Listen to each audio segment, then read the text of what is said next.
Shalom saudara, saya ucapkan selamat hari Minggu, selamat beribadah, kiranya Tuhan berkati kita semua.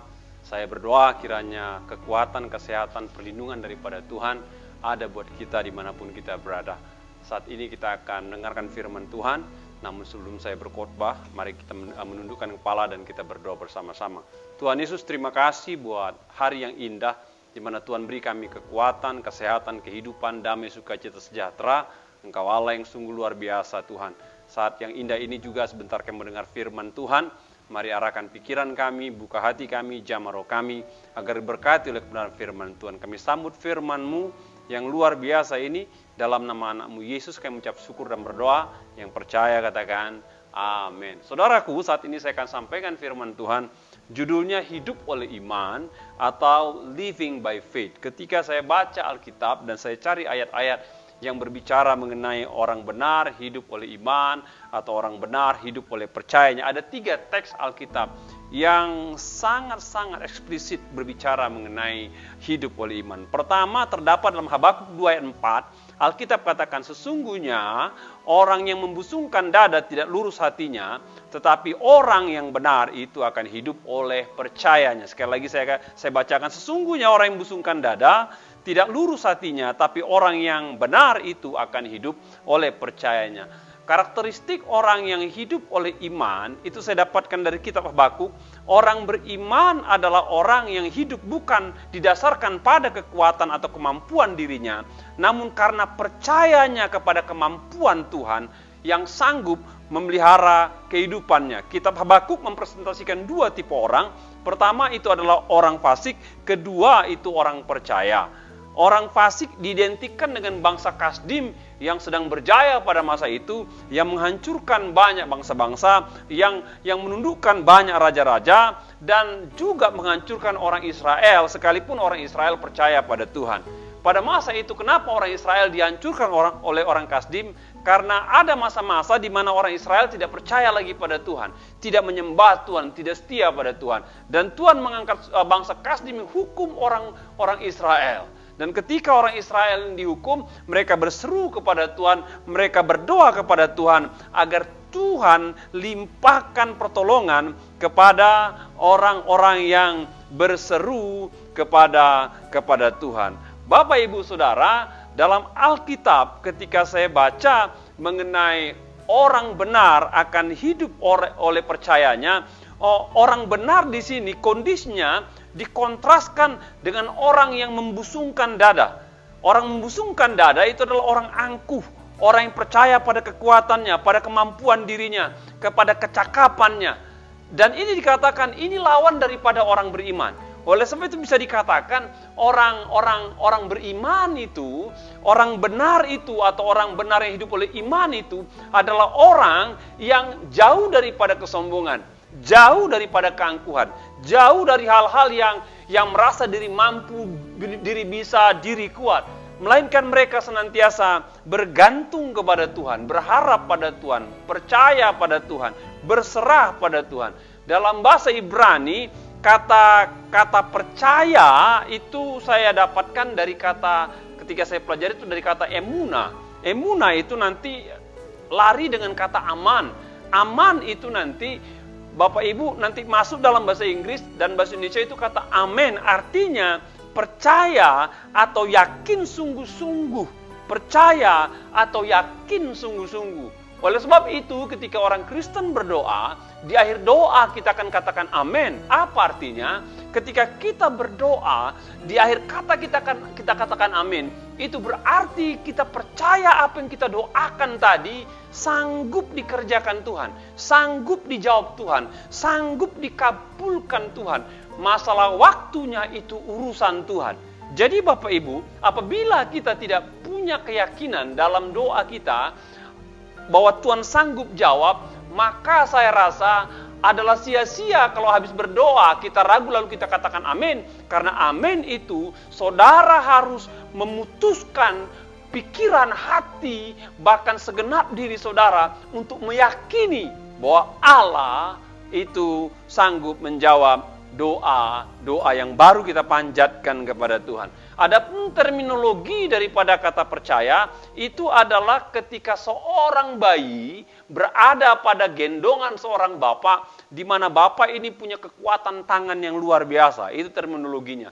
Jadi bayi ini mempercayakan diri kepada tangan seorang bapak yang kuat, dan bapak ini akan menggendong. Lebih lanjut dikatakan, dari dasar pengertian ini, maka kata percaya itu bicara mengenai keyakinan seorang anak, kepercayaan seorang anak tentang seorang bapak yang mampu membesarkan dia, yang mampu mengasuh dia, yang mampu menopang dia, yang mampu mempertahankan dia. Itu terminologi kata percaya ketika saya pelajari di Alkitab. Inilah konsep hidup orang beriman, hidup karena percayanya. Percaya pada kekuatan Allah yang sanggup pelihara, sanggup topang, sanggup mengasuh. Sikap orang benar yang hidup karena percayanya ini nanti akan dituangkan oleh Nabi Habakuk dalam Habakuk 3 ayat 17 yang berkata demikian, sekalipun pohon ara tak berbunga, pohon anggur tak berbuah, hasil pohon zaitun mengecewakan, sekalipun ladang-ladang tak menghasilkan bahan makanan, kambing domba terhalau dari kurungan, dan tidak ada lembu sapi dalam kandang. Ayat 18 dikatakan, namun aku akan bersorak-sorak di dalam Tuhan, beria-ria dalam Allah yang menyelamatkan aku. Orang benar itu memiliki sikap percaya bahwa Tuhan sanggup menyelamatkan dia. Ketika dia percaya pada Tuhan yang sanggup menyelamatkan dia, maka dia bersuka cita. Maka dia dikatakan beria-ria karena Tuhan. Mengapa dia bisa bersuka cita, beria-ria, sementara kondisi lingkungannya tidak mendukung, tidak aman, tidak baik, tidak cukup? Mengapa dia sanggup beria-ria?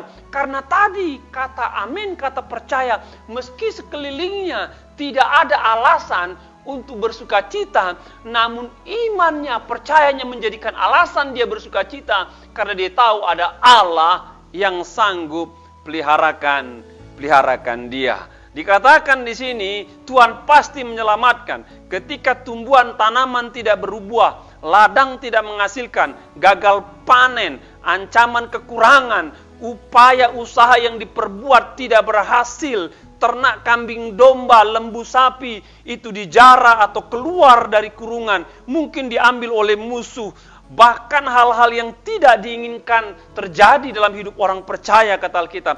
Namun kalau dia percaya pada Tuhan, maka Tuhan akan menyelamatkan dia. Meski kadang-kadang melihat lingkungan kita takut, memikirkan kondisi kita bimbang, namun karena ada iman, ada percaya, maka kita bisa melewati hal-hal yang sulit bagi banyak manusia. Adalah mudah berbicara hidup beriman ketika kondisi keadaan hidup berjalan normal dan aman-aman saja. Namun tidaklah mudah berbicara hidup beriman kalau kondisi hidup sulit, kebutuhan banyak, bahkan bisnis kita tidak berjalan dengan baik. Namun menurut Alkitab, dalam kondisi hidup sulitlah, dalam kondisi susahlah, dalam kondisi tidak baiklah, disitulah orang Kristen mempraktekkan hidup oleh iman. Kalau semuanya aman-aman, kita sepertinya tidak membutuhkan iman untuk menjalani hidup. Namun ketika kondisinya mengancam, kurang, tidak mendukung, di sana kita praktekkan iman kita dan kita percaya ada Tuhan yang bisa menyelamatkan kita. Ketika situasi tidak terkendali, Bapak Ibu, ketika kehidupan menjadi sulit, ketika keadaan kebutuhan dalam posisi kekurangan, ketika posisi bisnis atau pekerjaan kita dalam kondisi terancam, Alkitab katakan, disitulah hidup orang beriman. Percaya saja, yakin saja dengan sungguh-sungguh bahwa ada Allah yang sanggup menyelamatkan hidup kita. Percayalah Tuhan sanggup menyelamatkan Anda. Sekalipun saat ini penghasilan Anda sepertinya berhenti dan tidak teratur datangnya, yakin ada tangan Allah yang kuat yang sanggup menyelamatkan Anda. Sekalipun sumber penghidupan Anda bermasalah seperti ladang gagal panen, namun yakinlah Tuhan pakai segala cara untuk mencukupkan semua yang Anda butuhkan. Meskipun pekerjaan usaha Anda kelihatannya kocar-kacir, kelihatannya morat-marit, saudara harus punya iman. Punya iman bahwa ada Allah yang sanggup menyelamatkan Anda. Bapak Ibu, saya percaya ketika Bapak Ibu perhatikan atau saksikan saya sampaikan kebenaran firman Tuhan. Saya mau ajak Bapak Ibu, kalau engkau telah melewati 2 bulan lebih sampai 3 bulan, engkau masih hidup sekarang. Mungkin udah nggak kerja, mungkin bisnis sudah tidak jalan, mungkin penghasilan banyak berkurang. Namun kalau kau hidup sekarang, saya yakin itu karena imanmu pada Tuhan. Itu karena percayamu pada Tuhan. Tuhan sanggup melewatkan masa-masa ini. Karena itulah Alkitab katakan, orang benar hidup karena percayanya. Jadi Bapak Ibu, buat orang Kristen atau orang percaya, kesulitan itu bukanlah akhir daripada kehidupan. Kesulitan adalah arena kita menerapkan kebenaran firman Tuhan, bahwa orang beriman atau orang benar hidup oleh percayanya, bukan karena percaya pada dirinya, tapi percaya kepada kemampuan Allah. Yang kedua yang saya dapatkan dalam Roma 1 ayat 17, sebab di dalamnya nyata kebenaran Allah yang bertolak dari iman dan memimpin kepada iman, seperti ada tertulis, orang benar hidup oleh iman. Ayat 16 dikatakan, sebab aku mempunyai keyakinan yang kokoh dalam Injil, karena Injil adalah kekuatan Allah yang menyelamatkan setiap orang yang percaya. Pertama-tama orang Yahudi, tetapi juga orang Yunani. Dari ayat ini Bapak Ibu, saya dapatkan kebenaran apa itu maksud orang benar hidup karena iman atau hidup karena percayanya. Orang benar adalah orang yang percaya mendapatkan hidup oleh karena berita keselamatan dalam Injil, yaitu pada diri Yesus Kristus. Itu saja landasannya. Jadi kalau orang percaya pada Tuhan Yesus Kristus yang merupakan inti dari berita Injil, Alkitab katakan orang benar itu hidup di sana. Ketika orang percaya pada berita Injil di mana Yesus yang diberitakan sebagai Tuhan dan Juru Selamat, perhatikan ini Bapak Ibu, maka engkau mendapatkan keselamatan, dan keselamatan itu adalah keselamatan yang luar biasa. Dan saya mau ajak Bapak Ibu demikian. Apa yang dikerjakan Yesus lewat kematiannya, pengorbanannya di kayu salib. Alkitab katakan dia menyelamatkan kita dari dosa, dari kematian, dari dosa dan dari kebinasaan. Itu yang dikerjakan oleh Yesus. Jadi ketika dia mati di kayu salib, maka dia mati buat saudara, diselamatkan kita dari kematian dan dosa, sehingga apa? Sehingga saudara selamat dari kondisi kebinasaan. Yang kedua adalah dia berikan saudara hidup. Apa yang dia hidup, seperti apa yang diberikan? Hidup yang kekal, hidup yang abadi, hidup yang selama-lamanya. Jadi pada waktu orang percaya pada Yesus Bapak Ibu, pada saat itu maka Allah berikan dia hidup selama di muka bumi. Selama di muka bumi ya. Ketika orang hidup dalam Yesus, hidup selama di muka bumi, maka Tuhan akan peliharakan dia. Tuhan akan sertai dia sebagaimana kisah Habakuk tadi. Dalam pergumulan, dalam rintangan, dalam jatuh bangun, ada Tuhan dalam setiap kondisi-kondisi saudara, dan tidak akan berhenti peliharakan saudara. Tapi ingat, ketika nanti tubuh kita tinggalkan, ketika nanti alam kita tinggalkan atau alam semesta ini berhenti karena datangnya akhir zaman atau harinya Tuhan, kita akan masuk dalam kehidupan kekal, kehidupan abadi. Dan kalau Bapak Ibu mau simak dengan baik Bapak Ibu, ketika Yesus mati di kayu salib dan dia berikan kita hidup yang kekal.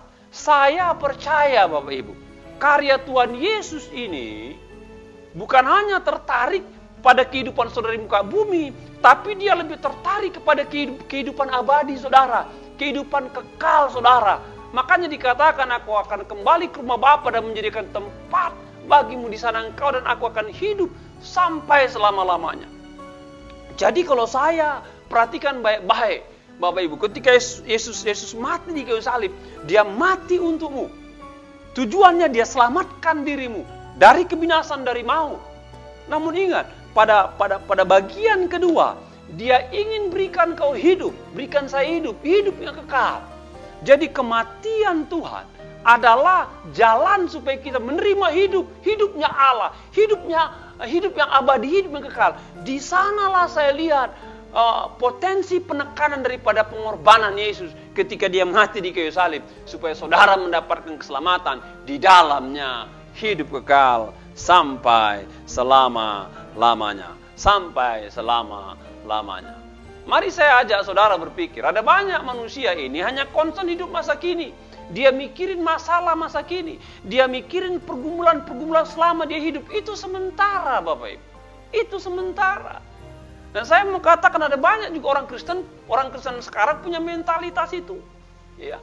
Menganggap masalah hidup hari ini, besok lusa selama di muka bumi segala-gala. Dan kita menggedor Tuhan, seakan-akan itulah yang paling utama. Saya katakan Bapak Ibu, ada Tuhan di sana. Namun jangan terlalu saudara fokus tentang masalah hidupmu di muka bumi. Ingatlah Tuhan telah fokus mati di kayu salib untuk hidupmu yang kekal di masa mendatang. Tuhan kerjakan itu. Jadi itu penghiburan buat saudara dan saya. Meski kita berjuang di muka bumi saat ini, di mana Tuhan telah selamatkan kita, namun pasti ada campur tangan Tuhan. Dan ingat, itu temporal dan itu ada limit waktunya. Nanti setelah kita berjumpa dengan Tuhan, tinggalkan dunia ini, kita akan masuk kepada surga yang indah. Di sana kita miliki kehidupan abadi, kehidupan kekal. Itulah yang dikatakan orang benar hidup karena iman. Selama di muka bumi dia percaya Tuhan peliharakan dia. Tapi nanti setelah bumi tiada atau kita beralih, maka dia percaya ada hidup yang kekal yang Tuhan sediakan buat kehidupannya sampai selama-lamanya. Saya percaya itu adalah berkat buat kita Bapak Ibu. Karena tidak banyak orang paham ini, tidak banyak orang tahu ini. Bahkan saya mau katakan buat Bapak Ibu Saudara yang menyaksikan siaran atau khotbah ini, saya mau katakan, saya tahu ada banyak orang Kristen yang tidak tahu akan kehidupannya nanti. Sehingga ketika dia sudah umur tua, takut mati dia. Takut mati dia. Dia takut mati. Saya mau katakan, sayang Anda punya iman. Kalau Anda takut mati, kematian itu pasti. Yakin, percayalah, ada kehidupan setelah itu. Dan itu hidup yang indah, hidup yang kekal. Saya berdoa, Tuhan jamah saudara. Saya berdoa, Tuhan hiburkan saudara. Saya berdoa, Tuhan yakinkan, percayakan, dan bangunkan iman saudara. Bahwa ada hidup yang kekal, yang abadi, yang dikerjakan lewat pengorbanan Yesus, yang merupakan berita Injil bagi setiap orang yang percaya. Bagi saudara yang bergumul, yakin ada Tuhan pelihara saudara. Percaya tangan Tuhan sanggup topang saudara. Yang terakhir, Galatia 3:11 dikatakan, dan bahwa tidak ada orang yang dibenarkan di hadapan Allah karena melakukan hukum Taurat adalah jelas, karena orang yang benar akan hidup oleh iman. Orang benar akan hidup oleh iman. Yang pertama, orang benar hidup oleh iman adalah orang yang percayakan diri kepada Allah, kepada tangan Tuhan yang kuat. Meski penghasilannya tak ada, meski ladang gandum bulanannya itu gagal panen, meski ternak merupakan upaya bisnisnya kocar kasir morat marin, dia yakin ada tangan Allah yang bisa peliharakan dia. Yang kedua, orang benar hidup karena iman adalah orang yang percaya pada berita Injil adalah Yesus Kristus yang memberikan keselamatan, jaminan keselamatan. Yang tidak hanya memberikan kita pertolongan selama di muka bumi, tapi setelah kita tidak ada di muka bumi, maka dia akan berikan satu model kehidupan, hidup kekal, hidup abadi. Harus percaya di sana. Kalau saudara nggak percaya di sana, sia-sia. Kita hanya punya iman pada Tuhan di muka bumi. Itu amat sia-sia. Karena kehidupan abadi lebih panjang, lebih kekal, dan lebih indah. Yang ketiga adalah orang benar atau orang benar atau orang beriman adalah orang yang sadar bahwa hidupnya dibenarkan karena imannya pada Yesus, bukan karena melakukan hukum atau kualitas kehidupan spiritualitas.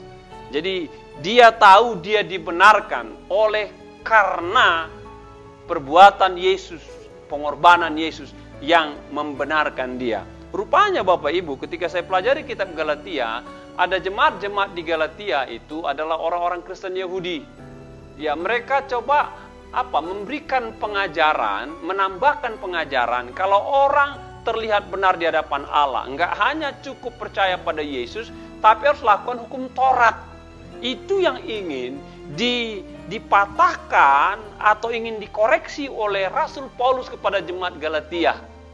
Katanya, engkau dibenarkan. Tidak ada sangkut pautnya karena melakukan hukum Taurat. Enggak ada. Betul-betul kita dibenarkan oleh karena karya Yesus. Enggak ada yang lain. Enggak ada yang lain. Jadi tidak ada prasyarat kehidupan, kelakuan, etika, moral dengan kualitas kemampuan manusia yang kita buat. Sehingga dengannya kita dibenarkan di hadapan Allah. Kita dibenarkan di hadapan Allah semata-mata karena iman kita pada Yesus. Ketika saudara iman pada Yesus, maka engkau dibenarkan di hadapan Allah. Mari saya ambil contoh konkret. Dewasa ini saya percaya orang Kristen sudah tidak lagi terikat oleh hukum Taurat. Tapi ada banyak orang Kristen saya perhatikan Bapak Ibu terlalu atau mungkin menekankan mengenai kehidupan kualitas kerohanian.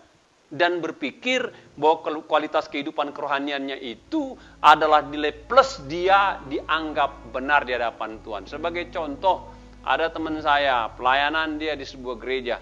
Setiap dia pulang pelayanan, dia minder. Lalu saya tanya, kenapa kau minder? Katanya, kalau saya pelayanan di gereja itu saya minder. Kenapa? Saya bilang, karena di gereja itu banyak pengerja-pengerja adu lama puasa. Yang satu 4 hari puasa, yang satu 7 hari, yang satu 17 hari. Sementara dia jarang puasa. Badannya agak gemuk sedikit. Dan dia minder kalau ngomong. Saya mau katakan Bapak Ibu, kita dibenarkan bukan karena kualitas puasa kita. Jangan salah, khotbah saya Bapak Ibu ya, puasa penting, berpuasalah. Tapi jangan pernah berpikir gara-gara puasa saya dibenarkan oleh Tuhan. No, nggak ada ya. Engkau dibenarkan karena imanmu pada Yesus. Puasa penting. Puasa penting. Engkau baca Alkitab, boleh. Baca 1 kali dari Kejadian sampai Wahyu. Baca 2 kali. Baca mungkin ada yang 20 kali. Tapi dengarkan khotbah ini. Anda tidak dibenarkan di hadapan Allah karena banyaknya baca Alkitab. Engkau dibenarkan di hadapan Allah karena engkau beriman pada Tuhan. Jadi Bapak Ibu, tidak ada suatu kualitas kerohanian kita yang dapat kita banggakan, kita andalkan. Ya. Sehingga saudara merasa berpikir bahwa karena inilah saya dibenarkan. Enggak ada. Engkau perlu doa yang banyak. Engkau perlu puasa juga. Engkau perlu baca Alkitab. Saya dorong saudara. Engkau perlu ibadah yang rajin. Tapi jangan pernah berpikir gara-gara itu engkau dibenarkan di hadapan Allah. Berpikirlah engkau dibenarkan semata-mata karena imanmu percaya kepada Tuhan Yesus Kristus. Orang benar hidup karena iman. Sekalipun kondisi tidak memungkinkan untuk mensupport kehidupan kita. Orang benar hidup karena iman. Dia percaya ada Allah dalam kondisi itu. Yang sanggup memelihara dia. Yang sanggup menjaga dia. Yang sanggup mengasuh dia. Yang sanggup menopang dia. Dan kalau dia lewat, dia tahu Tuhan yang pelihara. Bukan kehebatannya. Orang benar hidup karena iman, dia tahu bahwa dia hidup karena keselamatan yang disampaikan dalam berita Injil, yang menyelamatkan dia dari kematian. Dan di dalam konsep itu, kehidupan kita bukan hanya sebatas di muka bumi, ada hidup abadi kekal di sorga, yang luar biasa. Jangan hanya fokus dengan masalah di muka bumi Bapak Ibu. Engkau harus fokus bahwa ada berkat yang luar biasa di sorga. Orang benar hidup karena imannya. Ingatkan diri, engkau perlu kebaktian, engkau perlu doa puasa, engkau perlu bayar perpuluhan, engkau perlu bayar persembahan, engkau perlu baca Alkitab. Tapi jangan pernah pikir gara-gara hal ini, saya lebih rohani dari orang lain, lebih benar daripada orang lain. Kita benar hanya semata-mata karena iman kita kepada Tuhan. Mari kita tundukkan kepala kita berdoa. Kami bersyukur pada Tuhan atas anugerah-Mu pada saat ini. Kami telah dengar kebenaran firman-Mu. Tuhan, hamba berdoa buat anak-anak Tuhan yang sedang bergumul hari ini. Tuhan, kami naikkan doa kami. Dan kami yakin percaya ada Tuhan yang peliharakan kami. Kalau ada anak-anak Tuhan yang melihat berita firman Tuhan ini by streaming, hamba berdoa kalau mereka bergumul akan keperluan penghasilan usaha bisnis, nyatakan pemeliharaan-Mu Tuhan. Nyatakan tangan-Mu yang kuat. Dan ingatkan kami Tuhan, kami hidup karena percaya pada Yesus yang merupakan kekuatan Injil yang menyelamatkan. Dan kami bukan hanya Tuhan pelihara di muka bumi, Tuhan akan berikan hidup yang abadi. Kami hidup karena percaya, bukan karena kualitas rohani kami, Tuhan. Kami harus berdoa, kami harus puasa, kami harus baca Alkitab, kami harus membayar atau memberi persembahan, apa saja. Namun jauhkan sikap hati kami gara-gara ini kami berkenan. Kami hanya berkenan kepada Tuhan karena iman kami kepada Tuhan. Kami sambut benar firman Tuhan pada saat ini. Dalam nama Yesus kami ucap syukur dan berdoa. Yang percaya katakan, amin. Tuhan berkati kita semua, saudara. Amin.